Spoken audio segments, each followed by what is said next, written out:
everybody. My name is Amy George. I was one of the lead designers and the lead artist of Ollie's game. And I'm Garrett Roth, and I was the lead designer and the lead graphic designer for Ollie's game. And we did this project under the watchful eyes of our faculty advisor, Dr. Martin, with assistance from Dr. Tyler. So to give you some background on the project, we were asked over the summer to come in and create a game for Oliver Tetloff, who's a boy with neuroblastoma, which is a fatal brain cancer, and we wanted something for him to be able to play while he was in the hospital. So with that in mind, we went ahead and sat down and started the project. So we started on June 10th, and we had a couple of specifications that we had to make the game under. The first one was just to kind of please our printer, the printer that we used. So we had to make a game that was between 800 and 234 cards, just so you'd be able to print it. It also had to be playable on a small table, specifically Ollie's hospital table, for when he was in bed, so we could still be able to play in that small space. 2 players or more, just because Ollie liked interacting with other people, and under 30 minutes, so if he wasn't feeling well, he could still play the game and have it be really fast and be able to still have fun. Yeah, we also had to make sure we themed the game around things that he really enjoyed, and we knew that he enjoyed ninjas and sea creatures, especially octopi, and space, especially black holes. So we threw all of that together and came up with the idea of you playing as a team of science, like space pirates, that were going through space, capturing space fish, while being messed with by space ninjas who are also environmentalists trying to capture your fish back from you. So that happens, and passing these around so that you guys can take a look at it while we're going through all this. This one's kind of lived in.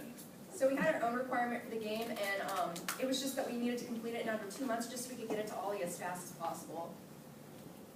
So the game that we ended up coming with had a couple of basic mechanics.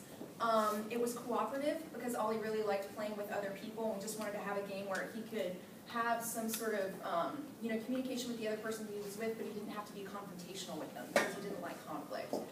There was also no loser because, let's be honest, what little kid likes to lose games? And limited communication, just to appeal to that aspect of, when Ollie was sick, you might not feel like talking, and so that you can have that game and still be able to play and get through it, but not necessarily have to communicate a lot with other people. All right, with that we moved into our first session of brainstorming, which for us was more or less throwing as many ideas on a whiteboard as we could, as fast as we could. And after vetting all those ideas, all of the ones that really seemed to work the best, we threw into a 33-page long Google document that was the foundation of the design process, where we went for every big change when we couldn't all be in one place at one time. We would just throw ideas up there, and anything that we liked, we put in bold, underline it. There are some sections that have giant red text, like this needs to happen. So that's where the bedrock of the actual game came from. So after brainstorming, we went into the other stages, which was basically playtesting and physical prototyping. And what playtesting is basically when you take your game and then you give it to a group of other people, and they decide how to play the game. So you can either tell them the rules or you can make them figure it out for themselves. And through playtesting, you get feedback on your game that you wouldn't otherwise get. And then physical prototyping, which was the start of stage 1, which was index cards. And this is the foundation for how almost every single game starts, is index cards and Sharpies and getting the design plan that you have and putting it into physical form. Yeah, the huge idea with the first stage is to make sure that everything works. Nothing has to look pretty, because if it doesn't work, then you waste all that effort making it look pretty. So basically, we just need to make sure that the game, as we had it, actually worked. And through our sheer skill, we managed to make it work almost perfectly as soon as we got to stage 1, which is wonderful. And from there on out, most of the work that we had to do was with illustration design.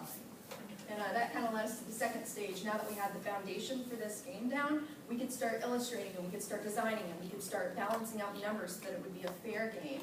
And we could test on things like, how long does this game take to play? Is it going to be less than 30 minutes? Is it easy to read? Specifically, is a little kid going to be able to read it?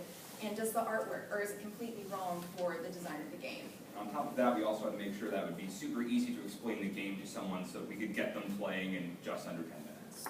So with that in mind, we went ahead and started playtesting with other groups, including people who had never seen the game, people who knew vaguely what we were doing but hadn't actually tried playing it yet.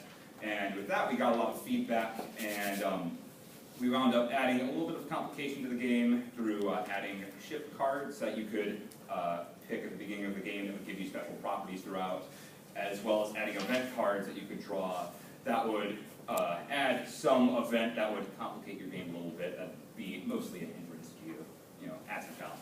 So that took us on to step 3, which is basically a continuation of step 2, which is where we finalize the illustration, we finalize the design, and we're gonna talk about the art and design for a little bit. So these are the creature cards. These are what you capture during the game, and there was an evolve of how the style was, because we started out during the brainstorming. We were like, okay, we really want a Saturday morning cartoon kind of aspect. So that's what this started out as. It was really flat, really bright, and then we just kind of moved on through that. And as we were making the game, it kind of turned into something else, and it was still really bright, but it wasn't really that flat Saturday morning cartoon. So you can see the contrast through there. And the next was the equipment. This is what you use with your partner to catch the fish in the game. And then events, which, as Garrett said, these are the negative things that happen to you during the game to make it harder, to also add a little bit more fun as well. And then the ships, which you get at the beginning of the game, and they all have names and they all have powers, and things like you can hold 4 cards in your hand instead of 3, or you can catch a fish, or try to catch a fish rather, that you weren't able to capture before. All right, and when all of that started happening, I also had to go ahead and start the actual graphic design for the cards themselves. And seeing as we were in space, I saw that it'd be fitting, to have a heads-up display like you'd see in a spaceship, or like if you were playing a sci-fi video game, something to that effect. So I went ahead and color-coded the cards. That way you could easily see what card was what just by looking at it. Added some just little holographic images to make it look super fancy and complicated, like you were actually looking at something through a spaceship. And it worked very well initially, but what I started doing was most of the text, like for those of you who have seen the cards, all of this would be way too small and be unreadable almost, and some of this obscured the art. So in the next step, like after a ludicrous amount of drafting that involved going through well over 100 layers in Photoshop and took like forever to do, after meticulously organizing everything, came up with the final format that had massive text that was very well contrasted to the background to make it very easy to read with much larger numbers, and made every card distinct but still easily readable. And the same goes for the backs of the cards as well, where these were more or less informed by like the signage you would see in a spaceship in a sci-fi film. Like if you're watching Alien or something, you would have symbols like these next to rooms on the bridge, or different functions. And then the equipment card had to be differentiated because it's the deck that the players interact with the most.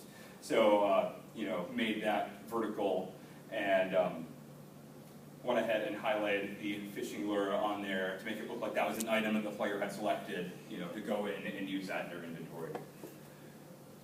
So after we finished the illustration and the design for the game, we went into printing, and we went into printing 4 days after we started the game, so we hit our original deadline of 2 months. And basically, we got the game after we printed it a week later, or a week and a half or so, and we printed 12 copies of the game for the first run. And there are 3 pictures here, and those are the copies that we're passing around right now. And we are done with the illustration of this game and the design and everything, but we're not done with the project. We want to keep going further with it. So this summer, we're going with Dr. Martin to Orlando to present this to professionals in our field and get further feedback so that we can keep working on it. We're going to Dice Tower Con, which is going to be, it's one of the largest board and card gaming conventions in the country, and it's going to be held in Orlando in late June, and we'll be showing it to published game designers to get their input on it so we can see how we can better progress the design of the game, and what the next steps we need to take would be. So we will take your questions now.